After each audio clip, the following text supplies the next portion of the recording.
I want to go to Trey Gowdy right now, the former South Carolina congressman, so much more.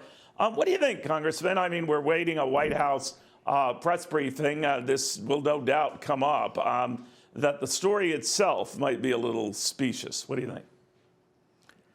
Yeah, I mean, Neil, the word intelligence has this ring of infallibility around it, but I was on the House Intelligence Committee. Substitute the word information, substitute the word evidence.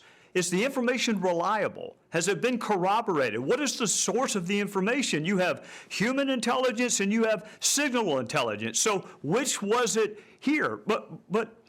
And then if you can establish that, by what quantum of information or evidence do you need to know something before you brief the commander-in-chief? If there's a 1% chance it's true, are you going to tell him about it? Probably not. So, you know, in D.C., almost every sentence begins, if true, and then they run with it. If true, it's treason. If true, he's unfit to be the commander. True. How about we just find out whether or not it's true or not?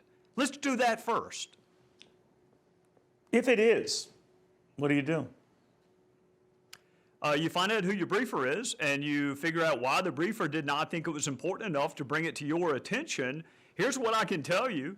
John Ratcliffe briefed the House and the Senate yesterday morning and yesterday afternoon. You know what he did in between? You know what he did over his lunch hour, Neil? He dropped his youngest daughter off at the Naval Academy, where she will begin a decade's worth of service to this country in uniform. Robert O'Brien has a child that wears a uniform. Mike Pompeo wore the uniform of this country. If they believed that Russians were setting bounties on soldiers, they would all three be in the president's office before this interview ended. So look, I know they don't like President Trump. I know they don't want him to get reelected. But this is military. This is our country's interest. And what you're doing is maligning people like Ratcliffe and O'Brien and Pompeo, who would never allow bounties to be set on our soldiers, ever. So, Congressman, you know the president very well. I know you're out of office, obviously, but you're an influential figure. Do you think that he has maybe picked up the phone and called Vladimir Putin himself? Is there any truth to this? Get to the bottom of it. I was actually with the president yesterday, and my guess is that he has charged Robert O'Brien and Johnny Ratcliffe and said, find out whether or not there's an evidentiary basis for this allegation. It's an incredibly important allegation. But before you call a principal, I want to know, was it something you read in a newspaper? Is it signal intelligence? Is it an email?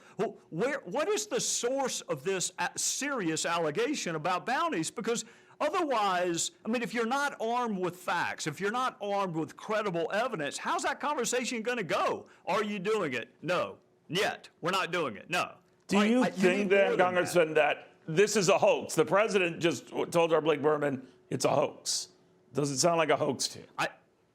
I don't, he and I do not use the word hoax in the same way. I think what he is referring to, it is another drive-by hit piece by the New York Times. So when he says hoax, I think he is referring to the source of this allegation. I do not think at all he considers the allegation that Russia would be putting bounties on our men and women to be a hoax at all. I've never gotten that impression. All right. Trey Gowdy, thank you very much. Very good catching up with you.